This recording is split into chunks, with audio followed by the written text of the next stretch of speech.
Gagawa tayo ngayon ng merengue.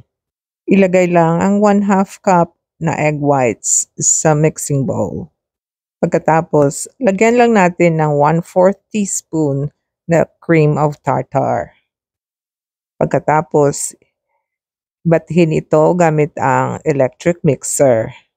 Pwede mo rin magawa ito manual, pero mas maganda ang electric mixer kung meron ka.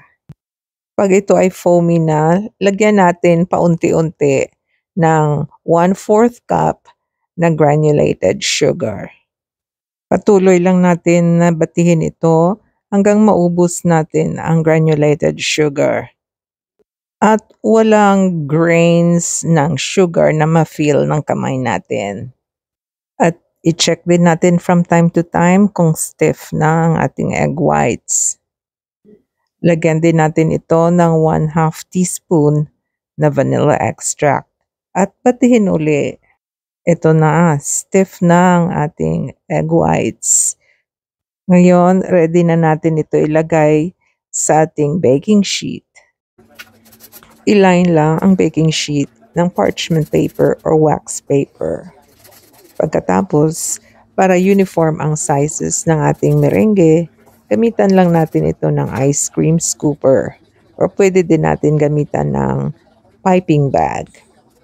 Ang ibang merengue ay ginflatten ko ang top nito. Pagkatapos, i-bake natin ito sa oven 250 degrees Fahrenheit for 2 hours or hanggang ito ay maging dry. I-level up natin ngayon ang ating merengue. So, dalawang klase ang gagawin natin ngayon. Ipakita ko sa inyo kung anong gagawin. Pagluto ng mga ito, palamigin lang.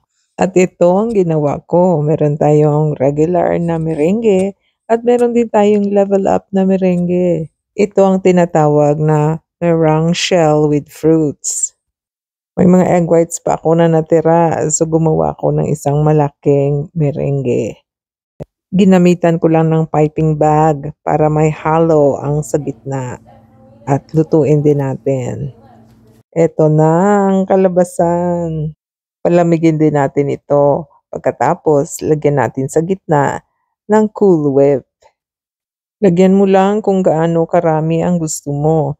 Pagkatapos, lagyan din natin ito ng fruits. Meron ako ditong strawberries na linagyan ko lang ng sugar. Pagkatapos, meron din akong mga blueberries. Pero kung meron kang ibang fruits gaya ng kiwi, pwede mo rin ma-add dito.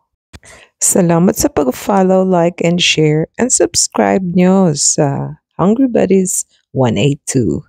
Enjoy!